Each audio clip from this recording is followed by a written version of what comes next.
Presidente, senador Jorge Viana, senhoras senadoras, senhores senadores. A decisão da Agência de Classificação de Risco, Standard & Poor's, de rebaixar a nota de crédito do Brasil não se restringe apenas à evidente deterioração das condições econômicas brasileiras. Corrobora a péssima qualidade do conjunto da obra de um governo que mais prejudica do que ajuda o país. Coroa uma temporada de equívocos, atesta um rol de desacertos que só cresce dia após dia. Aconteceu o que era esperado. A Standard & Poor's anunciou no fim da tarde de ontem que a nota de crédito soberano do Brasil foi reduzida de BBB para BBB-, colocando-nos no mesmo barco de países em crise como a Espanha. Por trás dessa sopa de letrinha estão avaliações que balizam os negócios no mundo todo. O rebaixamento significa que crer no Brasil ficou um pouco mais arriscado e muito caro.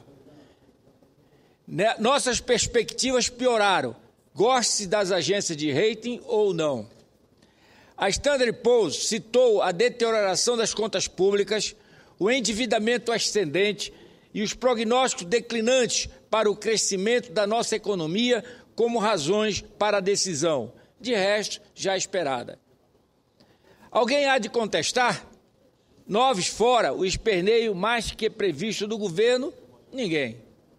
Nem é preciso agência internacional para verificar que as coisas no país não vão bem. Basta olhar em volta. Objetivamente, os dados são todos ruins, sem sinais de melhora à vista. A média de crescimento econômico é baixíssima, na lanterna dos países da América do Sul. A Venezuela não conta. A inflação continua subindo, a despeito de praticarmos as mais altas taxas de juros do mundo. Basta ir a uma feira para perceber o quanto a comida está doendo no bolso.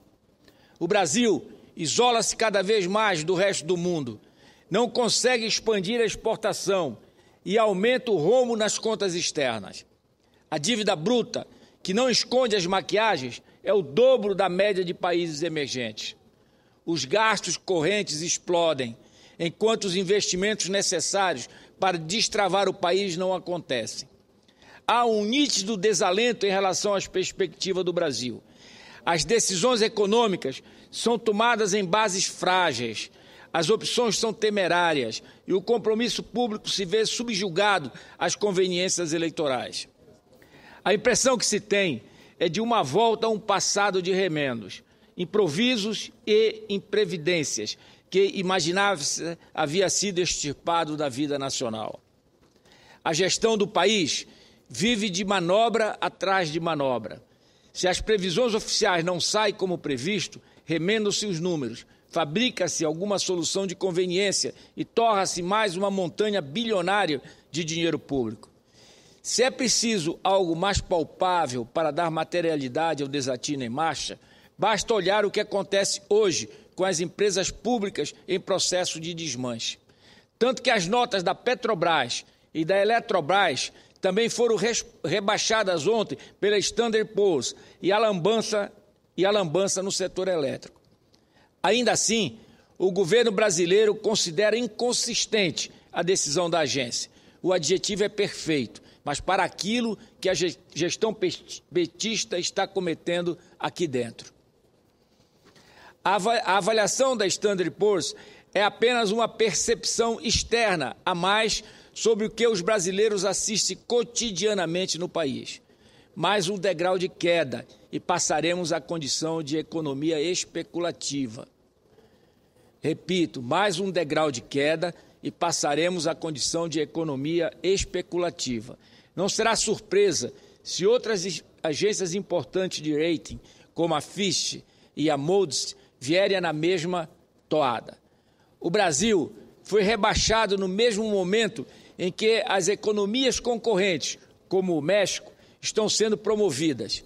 Falta-nos o que lá está sobrando: coragem para fazer reformas que oxigenem a economia, reduzam o peso sufocante do Estado e abram espaço para maior participação da iniciativa privada com investimentos que melhorem as condições de vida da população.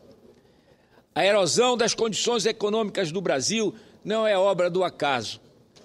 Tem sido construção lenta, segura e gradual. Desde 2008 é assim. A princípio, a política de estímulo funcionou e evitou que o Brasil decaísse junto com os demais países no rastro da crise global. A partir de então, contudo, tornou-se um instrumento político que o PT tenta manejar para manter-se no comando do país. Deu certo em 2010, mas não tem como continuar dando certo agora. Nestes últimos anos, acentuaram-se a maquiagem das contas, a depredação do patrimônio público, a deterioração das perspectivas de desenvolvimento. Junte-se a isso a evidente incapacidade exibida pela presidente Dilma Rousseff para lidar com situações adversas, para bem gerir o país e dar-lhe o rumo necessário para superar as dificuldades. A pior é consistente e o conjunto da obra merece a segunda divisão. Concluo, senhor presidente, senhoras e senhores senadores, mencionando o trecho extraído do blog da competente jornalista Miriam Leitão. Aspas. Nada do que diz a Standard & Poor's em seu relatório é novidade para quem acompanha com atenção os rumos da economia brasileira. O melhor a fazer desse sinal, diz a jornalista, é corrigir os erros. O Brasil não fez o dever de casa, por isso teve a nota rebaixada pela agência Standard & Poor's. Todos os indicadores das contas públicas têm piorado nos últimos anos. A dívida bruta aumentou, o déficit nominal subiu para quase 4% do PIB. O superávit primário não apenas caiu, como só chega ao número projetado pelo governo depois de muito truque contábil. Diz ainda a jornalista. Por exemplo, ao fazer a previsão do que vai economizar em 2014, o governo previu que o déficit da Previdência seria de 40 bilhões de reais. Mas o próprio ministro da área estimou o déficit da Previdência em 50 bilhões de reais. Porque no ano passado tinha ficado em 49 bilhões de reais. Só por isso já se vê que o governo forçou a mão para chegar ao número. Fecho aspas, é o que diz o artigo da jornalista Miriam Leitão. Então, senhoras e senhores senadores, nós estamos chegando a um ponto em que não dá mais para esconder o grau de deterioração da economia brasileira. Lamentavelmente, temos que agir no sentido de que as mudanças, as reformas que são necessárias sejam feitas e que seja essa a primeira ação do próximo governo que será eleito em 2014 e, quiçá, seja o senador Aécio Neves a dirigir o nosso país a partir de 1º de janeiro de 2015. Era o que tinha a dizer, senhor presidente.